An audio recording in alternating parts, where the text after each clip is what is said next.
Boa tarde. O Na Real na TV hoje entrevista o cientista político Bolívar Lamonnière. O professor Lamonnière é autor recente de um livro, Tribunos, Profetas e Sacerdotes, sobre os intelectuais e ideologias no século XX, e é o principal consultor da consultoria Augurium de acompanhamento do cenário político. Aqui comigo o jornalista José Márcio Mendonça. Professor Lamonnière, muito obrigado pela presença. Prazer e uma honra para mim. Ok. Professor, a primeira pergunta ela é bastante simples de fazer. O que o senhor acha que é a perspectiva do pacote que o governo lançou ontem para tentar criar alguma estabilidade fiscal? É uma tábua de salvação, né? Bem estreita, com um monte de gente em cima, que com pouca probabilidade de dar certo. O primeiro, eu não sei se passa pelo Congresso. Né? Se não passar, já vai ser um tranco no Brasil, na política brasileira, não vou dizer igual o do rebaixamento do investment grade, mas um tranco considerável. Porque depois de poucos dias em que propuseram, retiraram, propõem de novo, você vê que é um governo feito barata tonta, né? Tá batendo cabeça, todo mundo batendo cabeça e voltaram para esta fórmula. Então, a possibilidade de dar certo, a meu ver, é pequena. Suponhamos que passe, né, pelo Congresso. A minha percepção, pesquisando e andando pela rua, é que o cidadão brasileiro está um pouco por aqui, né? Sabe, ele não vê reais cortes de gastos em lugar nenhum, ele vê promessas, né? É como se diz, é para dourar a pílula. Né? A pílula você sabe o que é, a CPMF. O dourado é a promessa, não é verdade? Bom, então, por aí eu acho que as pessoas estão já no limite da paciência. E pior que isso, eu suponho que esse assunto a gente vai voltar a tratar num minuto, todo mundo já no limite da descrença com este governo, com o funcionamento do sistema político. Então, isso é uma tentativa desesperada de fazer um remendo fiscal pelo caminho errado, né? Porque nós devíamos ter começado a cortar gastos energicamente há muito mais tempo. Agora, professor, o que a gente percebe é que o governo tropeça politicamente toda hora. Todo dia e toda hora, essa é a verdade. Agora, tropeça por quê? Qual é o motivo que o senhor vê nessa falta de cintura política desse governo, da presidente e de governo de um modo geral? Citou, vai fazer CPMF, não vai, não comunica com o Congresso, se desentende com o Congresso. Onde está a falha? Eu acho que são muitas falhas, mas eu vou tentar me cingir a que me parece fundamental. Né? A doutora Dilma Rousseff tem, evidentemente, uma pessoa de muitas qualidades, mas não me parece que a competência seja uma delas, né? Nem técnica e nem política. Ela foi alçada à presidência pelo dedaço do Lula, uma popularidade lá na estratosfera, porque naquela época a China comprava qualquer coisa que nós produzíssemos, lembram? 7, 8 commodities com preço magnífico. Ele naquela popularidade toda. Então, na verdade, durante a campanha eleitoral, vocês devem se lembrar disso, a Dilma ficou quase clandestina, né? Quer dizer, ela não abriu a boca. Ela foi instruída a não falar nada, aparecia e vinha o Lula e falava. Quer dizer, então, assim que ela se elegeu, estou falando da última eleição. E, para complicar as coisas, se elegeu sendo de uma... Eu vou ter que usar uma palavra um pouco dura aqui, viu? Se elegeu sendo de uma extrema deslealdade com o povo brasileiro, né? Dizendo que não era necessário ajuste nenhum, que estava tudo em ordem, beleza, né? Ajuste fiscal nem pensar, isso é o meu adversário que está falando. Bom, uma pessoa... Não haveria recessão? Não haveria recessão. Assim, então, àquela altura do campeonato, eu estou falando de 8 meses atrás, 10 meses atrás, àquela altura do campeonato, uma pessoa que fez um primeiro governo catastrófico, né? Errado em tudo que você pode imaginar que estivesse errado, especialmente na economia. Então, aviso não faltava, né? Todo mundo avisando o tempo todo que a trajetória da política econômica era suicida. Você querer retomar o crescimento em bases sustentáveis financiando o consumo, né? Isso é página 2 de qualquer livro de economia que não dá certo, né? Mas ela insistiu, junto com o Manteiga. Uma outra qualidade é que ela não parece ter a modéstia, né? Então, com aquela arrogância, aquela prepotência que lhe é característica, ela foi em frente, trombando, e a reação a isto foi muito pálida, né? Aí eu não quero malhar o Congresso, nem malhar a oposição, não. A reação do Brasil foi muito pálida. Nosso empresariado não abre a boca, sabe? Parece que é um país... O Brasil parece uma grande ameba, né, nessas horas. Professor, isso certamente é uma característica que a gente pode claramente identificar. Mas eu perguntaria para o senhor, do ponto de vista político, eu estou falando da política formal... Do Palácio? Não, eu me refiro às oposições. O senhor não acha que a oposição tem um papel muito medíocre dentro de uma insatisfação popular tão grande no país? Não deveria haver mais mobilização? Nós temos, mas veja, são duas coisas diferentes, né? A oposição no Congresso, eu acho que as pessoas, às vezes, são um pouquinho cruéis. Se você tem uma bancada pequena, você não é incendiário. E você não pode nem falar assim um pouquinho mal do Lula, que você despenca nas pesquisas. Como é que você faz? Eu acho que é uma ótima oposição para um país civilizado, no qual haja lealdade entre os partidos. Mas isso não acontece desde a subida do Lula ao poder. Esse é um lado. Então, não havendo o jogo normal da política, não havendo, infelizmente, o jogo normal da política, nós estamos sofrendo um retrocesso institucional pavoroso, né? Não havendo em Brasília o jogo normal da política, as ruas estouram com certa facilidade. Até aqui estouraram muito bem, de maneira muito cordata, muito, sabe, é notável o que aconteceu até agora, né? Manifestações grandes, contundentes, mas sem desordem, a não ser desordens provocadas. Agora, o que eu temo é se a Dilma pretende realmente ficar no governo mais 3 anos e 3 meses, 3 anos e 4 meses, até onde vai a paciência das pessoas? É isso que eu te pergunto. Você acha que... Porque a população mostra um desalento e um desânimo, mas parou aí, né? Parou aí até por falta de canais de levar esse desalento e desencanto para frente. Eu pergunto o seguinte, você acha que há risco de algum tipo de convulsão, de coisa mais grave? Ou mais séria, não diria grave? Eu não digo uma coisa em larga escala, nós não estamos em situação de revolução nem nada parecido. Agora, eu acho possível haver, assim, sabe, começar a pipocar pequenos conflitos aqui, ali e lá, né? Quando há uma hiperinflação, você se lembra da Argentina, isso acontece assim quase todo dia. Então, você pode ter coisas pipocando, aí num desses confrontos morre alguém e a coisa vai ficando cada vez mais grave, e aí você fica tendo um governo sem legitimidade, uma situação econômica horrível, né? Tétrica, com a inflação agora começando a comer feio, porque o dólar subiu, né? E a perspectiva de a rua, pouco a pouco, resvalar dessa coisa cordata e paciente que nós temos visto para uma situação muito mais grave. E isso, evidentemente, a gente tem que dizer com toda a clareza, hoje, porque se acontecer, quem é responsável nós vamos saber de antemão, né? Certo. Professor, o senhor não acha que dentro desse quadro a gente acaba visualizando o impeachment, ou a renúncia da presidente, ou uma crise de maior gravidade neste campo, como a única saída política? Quer dizer, depois de tantos anos, depois do fim do regime militar, nós chegamos a uma situação onde a única saída é essa? Eu, infelizmente, cheguei a essa conclusão, sabe?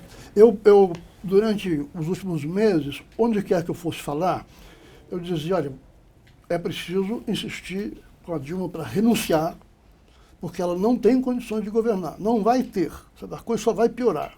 E pensar em 3 anos e meio com ela tentando governar é uma tragédia. Mas eu já estou evoluindo para aceitar até uma proposta de impeachment, porque eu acho impeachment uma coisa muito perigosa, sabe? O Brasil fez um impeachment fácil e passou a achar que é uma coisa muito fácil, uma coisa extremamente difícil.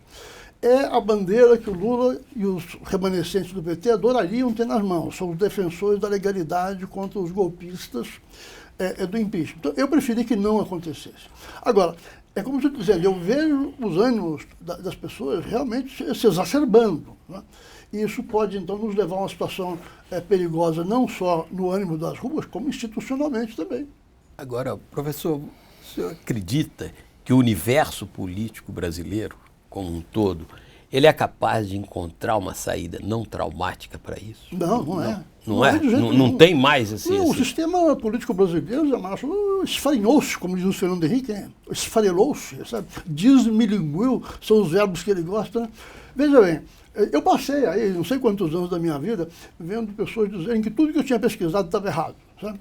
Que o Brasil tinha uma governabilidade magnífica, os partidos absolutamente batutas, e o pior é que muita gente acreditou nisto, né? Muita gente acreditou nisto. Então, de repente, chega lá o Lula, você aos trancos e barrancos, né, atravessa aquela conjuntura do mensalão, dali para frente a China nos deu uma mão considerável, as commodities subiram de preço.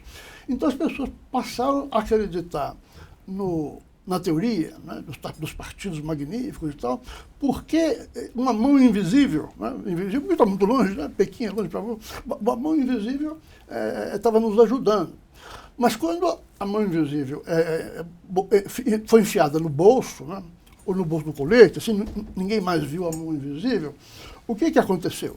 Aconteceu o que nós estamos vendo. Nós estamos, olha, gente, vamos falar sério que esse assunto me assusta. O Brasil não tem, com meia exceção do PSDB e meia exceção do PT, e um quinto do PMDB, talvez, um terço do DEM, nada que se pareça com um partido político. Nada. Segundo, o Brasil, desde a transição, passa por uma profunda crise de infantilidade no terreno político. De infantilidade mesmo. Não é? Você acreditar, a sociedade brasileira, não quero falar, sabe, eu não quero jogar nos ombros do pobre sujeito que sai de casa às 5 horas da manhã para ganhar um salário. Não. A elite brasileira acreditou seriamente que Bolsa Família era um programa redistributivo sensacional. Entende? Quer dizer, então isso aí já é infantilidade no meu gosto. Entende? Foi acreditando, uma grande parte acreditando, que aquele condomínio de poder constituído pelo PT, PMDB e PP, com a Dilma comandando, que isto era uma fórmula ganhadora. É preciso desconhecer o mundo. Ou seja, professor, mas aí eu chegaria a uma coisa, poderíamos pensar numa conclusão um pouco radical de que retirar a Dilma do poder de alguma forma hoje, que seja institucionalmente aceitável, não representaria também cair nesta vala dos partidos desarticulados? Nós vamos ter que passar por isso. Nós vamos ter que passar por isso. Tirar a Dilma é limpar o terreno, entende? Porque ela é um bode que você tem que tirar da sala para começar a pensar numa solução. Porque, o que adianta você ficar especulando sobre uma possível solução se a Dilma é presidente da República? Não existe solução. Não é? Se ela tivesse um gesto de grandeza, como se diz aí, e renunciasse, eu acho que então os 10 ou 12 líderes que nós ainda temos de norte a sul, os governadores podiam aparecer com um pouco daquele antigo papel moderador que tinham, não é verdade? Há certas entidades que estão mergulhadas num mutismo estranhíssimo, né? Feito a CNBB, quem sabe balbuciavam alguma coisa. Então, aí nós começaríamos talvez a encontrar uma saída. Agora, nesta saída, há um papel para o ex-presidente Lula? Precisa ter, pelo período específico dele. Agora, essa saída, seja qual for, para ser institucional, para estar de acordo com as regras constitucionais, e ninguém quer que diferente disso, será fatalmente um parlamentarismo branco. Né? O Temer assume, de comum acordo com vários líderes, faz um ministério e concorda em remar dessa maneira até o fim. Não foi isso que o Sarney fez na reta final? O Mailson virou primeiro-ministro. Né? E o próprio Mailson, entendendo o papel dele, falou isso: vou fazer o feijão com arroz para chegar até a eleição. Né? Bom, nós não podemos ter uma ambição tão baixa de só tocar o feijão com arroz, porque o país está em escombros. Né? Nós temos que olhar os escombros que estão aí em todos os setores, na economia, na moralidade pública e tal. Nem lembrei Petrobras ainda. Né? Mas então você, veja, o país está em escombros. Os autores dos escombros têm SIC e RG conhecidos. Né? Então, eles, se vierem participar do governo, eu espero que venham através do Lula, porque não há outros personagens. Eu espero que venham com a necessária humildade e o desejo de colaborar, né? O que não me parece garantido, porque o Lula tem um pouquinho, eu vou ser maldoso com ele, o Lula tem um pouquinho aquela história do escorpião nas costas do sapo, né? Tem umas coisas que são da índole dele. Ele de repente dá uma jogada um pouquinho mais difícil de você... Ou seja, é da natureza dele. É da natureza dele. Morder o sapo. A gana de poder, a gana de poder. Agora, professor, o senhor não, dentro desse quadro que o senhor está apresentando, o senhor exploraria a hipótese de existir um parlamentarismo branco com a presidente Dilma? Eu acho que isso já teria que ter feito no primeiro semestre deste ano. De preferência no primeiro trimestre, né? Porque ela diz um monte de bobagem na campanha, mas a verdade ela sabia qual era, né? Ela sabia qual era. Aquilo tudo que ela falou na televisão, ela sabia que era mentira. Portanto, ela sabia que não era capaz de enfrentar aqueles problemas. Ela sabe mais do que qualquer um de nós aqui que ela não tem tino, né? Não tem jeito para coisa política.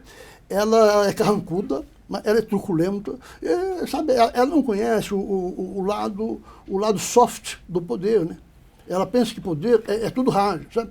É tudo assim. Não, o poder tem uma coisa soft. O Fernando Henrique passou 35 emendas constitucionais. Sabe? Quer dizer, por quê? Porque ele conhece o lado soft. Se você entra já xingando e chutando todo mundo, e depois você quer colaboração, como? Não tem jeito. Então, eu creio que ela queimou o cartucho. Sabe? Agora, Oliva, ela queimou esse cartucho por moto próprio ou pressionada pelo partido dela e pelo Lula, etc. e tal, que não queriam dividir o poder, ou seja, acreditavam que podiam tocar sem ninguém? Eu faço essa pergunta porque o primeiro choque foi quando eles chutaram o PMDB lá no Congresso Nacional. Agora, isso é iniciativa dela ou pressões do grupo? Aí me deixa fazer uma voltinha. Tá. É claro que houve pressões, né, do Lula e do PT. O PT como eu disse, é um movimento estudantil, ele precisa estar contra alguma coisa. Eu nunca vi um líder estudantil a favor de alguma coisa, a não ser a atual UNE, né? Mas eu nunca tinha notado que um movimento estudantil a favor do poder. Bom, então, fica conta. Agora, se a Dilma não fosse tão ignorante a respeito do funcionamento dos poderes, entende? Se ela entendesse que uma vez sentada na presidência, com a legitimidade de um segundo turno, pode vir o Lula ou o De Gaulle ou quem quiser, entendeu? Ela tem que dizer, meu amigo, aqui sou eu, entende? Desculpe, aqui sou eu, pronto. Agora, ela, primeiro, desconhece os fundamentos do sistema. Segundo, ela não tem competência para exercer, ela não teria competência para exercer isto, ainda que entendesse. Né? Por quê? Porque ela fica correndo atrás de medidas econômicas disparatadas, né? Para lá e para cá, sem sistema, sem interlocução com pessoas de peso na sociedade, com os melhores economistas. Não teve interlocução nenhuma. Passou o primeiro mandato inteirinho num tete-a-tete lá com o Mantega, e não me consta que ela tenha ouvido, assim, numa reunião, num almoço, num jantar, 10 sujeitos que realmente saibam das coisas. Né? Ô, professor, como é que o senhor imagina que seria uma transição com um processo de impeachment que pode demorar aí de 3 a 6 meses com este Congresso? Por exemplo, os dois presidentes do Congresso, ou seja, do Senado e da Câmara, estão implicados em denúncias de corrupção e de malversação de verbas e assim por diante. E um Congresso completamente esfacelado, inclusive do ponto de vista de condição mínima de políticas. É por isso que eu disse antes que eu não gosto da ideia do impeachment por várias razões, uma delas sendo que é o prato cheio que o Lula está esperando. Entende? Porque o Lula aí se colocaria contra o Congresso, levantaria isso que você está dizendo, contra os personagens que institucionalmente estão nas cadeiras, né? Você pode falar o que quiser do Renan e do Eduardo Cunha, mas eles são presidentes da Câmara e do Senado. Não. O Lula vai para a rua, começa com 100 pessoas, aí um dia tem 1.000 pessoas, aqui um dia tem 10.000 pessoas, contra a instituição Congresso. Você não tem a dúvida disso. O Lula é uma pessoa anti-institucional. O Lula não é adepto da democracia no sentido que nós normalmente usamos a palavra. Inclusive, se recusou a ser parlamentar durante muito tempo. Não é verdade? Né? Então aí é um cenário muito perigoso. Mas, o Bolívar, aí vem uma outra posição que eu pergunto se não pode interessar ao Lula. Ou seja, não é só pelo impeachment, não pode ser em algum momento que ele calcule que ele precise ir para a oposição de qualquer forma, Olha, até denunciando uma política que está sendo agora proposta de cortes de despesas que estão desagradando a CUT, desagradando a UNE, desagradando ao MST, ao Sem Teto, etc. E tal. Essa também não poderia ser uma saída dele?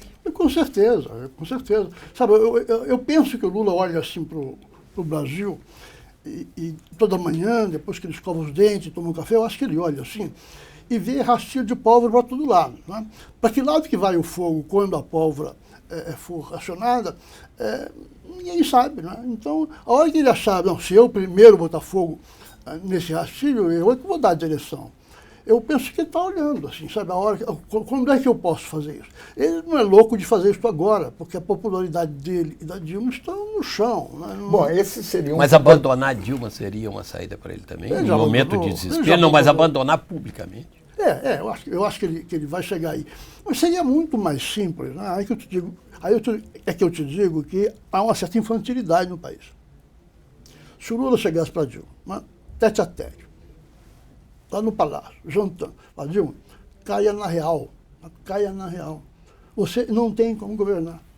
Neste momento, nem com o meu apoio, porque eu não sou suficiente para o apoio que você precisa, se compreende? Apoio do Congresso, você não tem hipótese alguma. Agora, então, com o dólar dando a subida que deu, nós vamos ter uma inflação considerável, entendeu? Então, você juntando o mau humor da sociedade, as histórias escabrosas de corrupção, não é? Com este cenário de inflação, e ela está lá, sabe, turrona, não sai. A única pessoa que pode, no meu entender, abreviar esse sofrimento do país é o Lula. Tem que chegar lá e dizer, ô Dilma, faça-me um favor, né? Agora, professor, eu queria que o senhor especulasse pela experiência que o senhor tem, pela interlocução que também faz junto aos players políticos.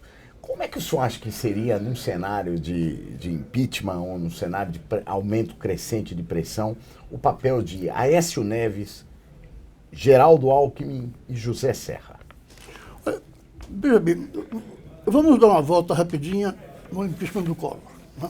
No momento em que a Câmara acolheu a proposta e o processo, então, se tornou inevitável, vai se chegar a um voto, de um jeito ou de outro. Aí os campos rapidamente se dividem e você vai ver não só os três que você mencionou, mas muitos outros, a maioria dos governadores, indo lá apoiar o impeachment. No do Collor, você viu o Roberto Campos sair de cadeira de rodas do Rio de Janeiro para ir a Brasília e votar a favor do impeachment. Né? Então, aí você vê, não deixar o processo continuar ou torná-lo incerto demais é outra receita de desastre. Aí não, começou, vai em frente. Né? Porque do contrário, mas, Bolívia, e o mais breve possível. Você citou o caso do impeachment do Collor, mas a gente observa naquela época, você tinha algumas lideranças que se afinaram bem na época para acomodar a situação. O que hoje não tem ninguém se entendendo. Exatamente, é o que eu te disse, sabe, isso é uma decorrência do que eu tentei dizer antes e fiquei num nível um pouco abstrato. O que eu quero dizer é que quando os indivíduos que ocupam mandatos eletivos, né, deputados, senadores, governadores, quando eles começam a se comportar dessa forma, sabe, cada um é uma ilha, cada um por si, a política desapareceu. A política é a arte de fortalecer uma teia de aranha. Sabe? Você tem uma teia de aranha, na hora que a política entra em ação, você pode subir nessa teia de aranha, porque ela te aguenta bem. Isso é o que não existe no Brasil hoje. No Brasil hoje, se você subir na teia de aranha, você vai cair feio, entende? Porque é uma teia de aranha realmente. Agora, como é que você poderia, então, visualizar essa teia se robustecendo? É como eu disse, se entra um processo de impeachment, todas as pessoas que entendem minimamente o que está se passando e que têm a responsabilidade de um cargo, têm que parar de brincadeira. Chega de brincadeira, chega de infantilidade, agora o assunto é sério, né? Vamos fazer política. Se não for esse cenário do impeachment e a Dilma sair, a mesma coisa, sabe, o poder está vago. Agora, professor, sob essa ótica que o senhor traz, não dá para responsabilizar as elites brasileiras pelo descuido absoluto que com a política? Desde 2002, né? Eu acho que desde 2002, com Lula, depois que passou aquele medo, aquela paranoia de que queria virar um Chaves e tal, ao contrário, as elites se encantaram com o Lula. Sabe, os agentes econômicos estão achando uma beleza. Eu fico aqui sentado, no fim do mês o faturamento está bom, ele não me aborrece, e aquilo foi indo. E houve, como eu já disse, um acidente benfazejo da China comprar muito. Então ele virou um estadista. Quantas vezes eu ouvi empresários dizendo que ele era o maior estadista da história do Brasil. Isso, na prática, significava, sabe, aquela hora assim em que o piloto do avião fala assim, olha, agora relaxa, entendeu? Só desata um pouquinho o cinto para ficar mais confortável e eu toco o avião aqui para deixar que eu toco. Então, mas hoje essas mesmas elites são as maiores vítimas desse processo, não? E ao mesmo tempo não conseguem articular uma saída, não lhe parece? Parece. Bem, o Brasil tem muita agitação política, mas é um país, no fundo, muito despolitizado, no sentido sério da palavra. Né? No sentido sério da palavra, se é um empresariado, esse empresariado não pode ficar debaixo do sofá, ele tem que estar mostrando.